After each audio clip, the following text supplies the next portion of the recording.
This video shows an auditor undertaking an IATF 16949 remote audit at a certified client, focused on the contingency planning process. Watch this video and see whether we think the auditor applies an effective auditing technique. Good morning again, and welcome to the last day of the audit. It has been good to spend 3 days with you guys. Today, I want to go through with you the contingency plan. Yes, I've enjoyed it. It's quite different to a normal audit with only me involved. I've felt a lot more in control than a normal on-site audit. Good.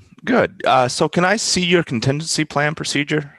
Oh, we don't have a documented process. We just have the plan itself.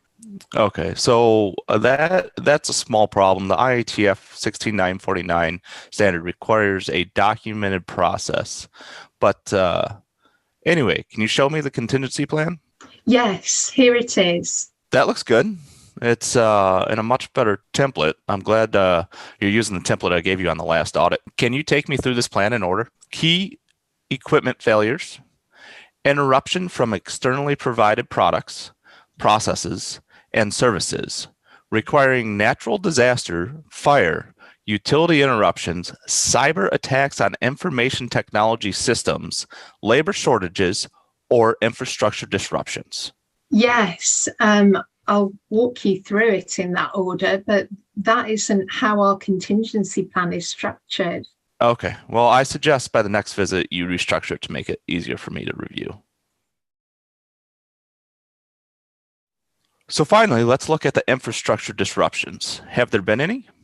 No. Good. So let me summarize. I'm going to raise a minor nonconformity as you do not have a documented process for contingency planning. I will raise 2 OFIs, one to reorder your contingency plan in the order of 6.1.2.3, and the second related to the disruption caused by COVID-19. It should have been reviewed. However, due to the fact that you are working remotely, I will not raise them as NCs at this time, but make sure you review it before my visit next year. Okay, thank you for your flexibility.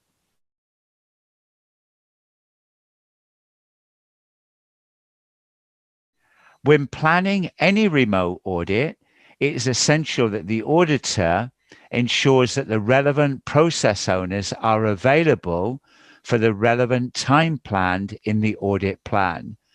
Just because the audit is remote does not mean that it's acceptable to do the audit with only the quality manager.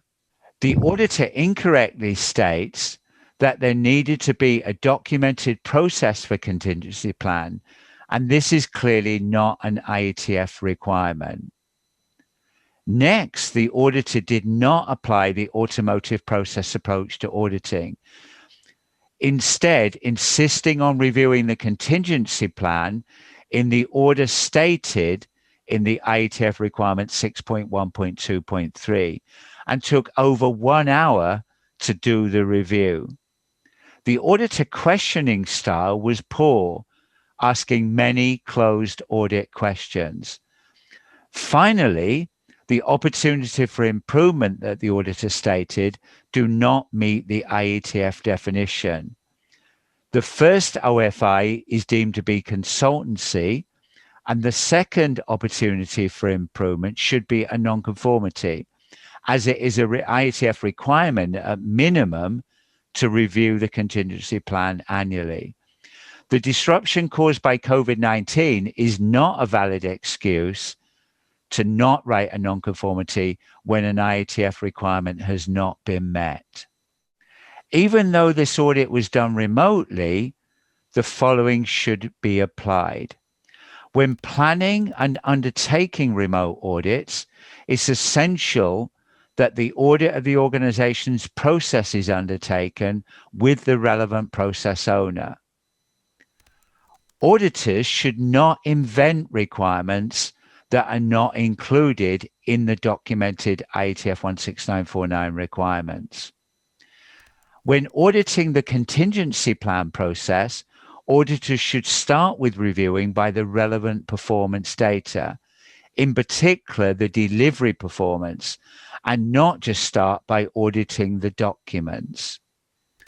And finally, Opportunities for improvement, if they're written, should not be consultancy, and they should not be nonconformities in disguise.